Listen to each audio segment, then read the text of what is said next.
This is what RuneScape's strongest helmet looked like, if it had released just a few months earlier. Let me explain. So, the Fremenic Isles is a quest released in 2007, where you have to help the feuding islands of Ne Tiznat and Ja Tizo come together and defend against a troll invasion. After doing so, you're rewarded with the Ne Tiznat helm, the best helmet in the game at the time. Originally, instead of getting the Ne Tiznat helm as a reward, you would have instead been given 2 halves of the then legendary and highly requested Dragon Full helm. Presumably, you'd find or receive 1 piece on each island, and you would then smith it together. Nobody knows why it was later switched to the Ne Tiznat helm, but it's probably because this version of the Dragon Full helm looks like it belongs in a wrestling ring, or a couple's dungeon. This is no orc dungeon.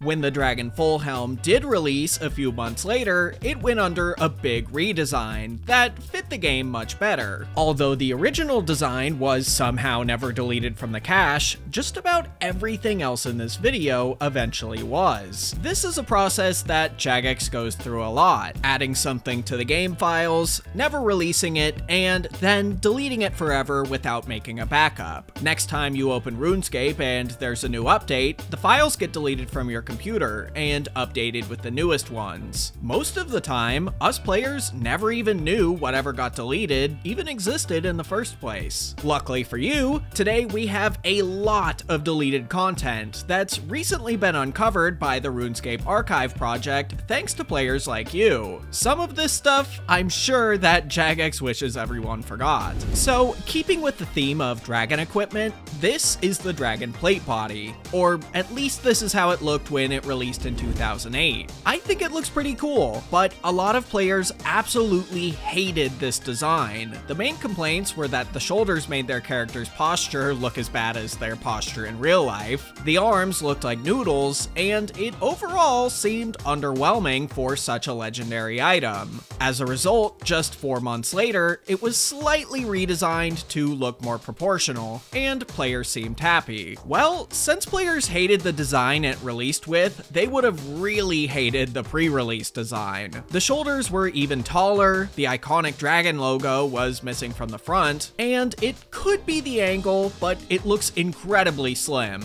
But believe it or not, this is probably not the worst design you're gonna see in this video today. There's one more piece of pre-release dragon equipment that I want to show you, and it might be the strangest one yet. So first off, this is what the dragon pickaxe looked like when it first released. Not bad, pretty cool, but this is what Jagex was originally thinking. It sort of just looks like something designed by Flat Stanley, if that reference isn't too obscure. Now this design actually got further into production than you might expect. When the final version of the pickaxe was finished and added to the game, it was also given a page on the website's knowledge base. Knowledge. In this picture of a player using the pickaxe's special attack, if you look very closely, you can see that it's actually the old pre-release model. You were so close, Stanley, so close. Now, there's 2 pieces of dragon equipment that you've probably used a ton and don't even know it. So for this one, we have to take it back to 2005. Jagex wanted to add a Jagex moderator tool to the game to allow their staff to do things like open the bank anywhere or speed up farming cycles without having to type out confusing commands. This item would later become the very iconic Rotten Potato, but it took a while before Jagex settled on that name. They wanted to disguise the item, so players digging through game data wouldn't be able to figure out what it is. Before settling on Rotten Potato, there were suggestions like Dragon Sponge and Dragon Toothpick,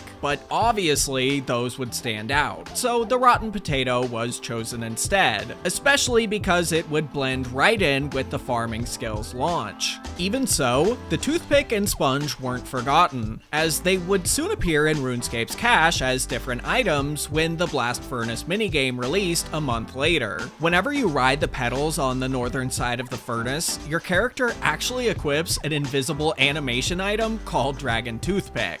And whenever you operate the pump to the south, you equip a dragon sponge. Now, like I said earlier, you can't actually see the items because they're invisible, but they're there. If you're not convinced, here's what they actually look like if you were somehow able to get one in your inventory. If you can't tell, it's pretty much just pixelated versions of those same blast furnace pieces. Now, let's move on to something a bit more controversial. You've probably seen RuneScape's salute emote. It looks like this. Other than not looking anything like the picture, it's not very noteworthy, or so it would seem. The emote actually used to look a little bit different. Yeah, for a second or two there, it looks quite a lot like another well-known salute from 1930s Germany. When Jagex changed it to the version we have today, I don't know why I find this so funny. They just gave the most generic message they could have. The salute emote has been changed in response to feedback from players. Okay, moving on. One of RuneScape's most iconic characters is the Wise Old Man. He's featured in tons of quests, concept art, anniversary events, and now he's even the guy who congratulates you when you finish a quest using the Quest Helper plugin, something that scared the shit out of me the first time it happened at 3 AM. Anyway, he's a famous and beloved character. Not a bad comeback for a guy who's most famous for robbing a bank and murdering innocent players. He even stole a party hat from one. Despite being so iconic, he actually didn't exist for the first 4 years of RuneScape's history, but his house did. Before the Wise Old Man moved in, it used to look like this. Instead of entering his house from the bank side, the door was flipped to the other side. Once he was added to the game, along with all his belongings, a door was added to the other side of the house. For some reason, the original door was later removed and replaced with this Bob Ross-esque painting. I wanted to include this one because it's just so hard for me to imagine this house without the Wise Old Man. I had never seen the original design in RuneScape 2, and it's weird to think that if Mod Ash had never come up with the idea for the Wise Old Man, this house would just be another empty generic building. Now, this isn't the only time old scenery has been repurposed in RuneScape.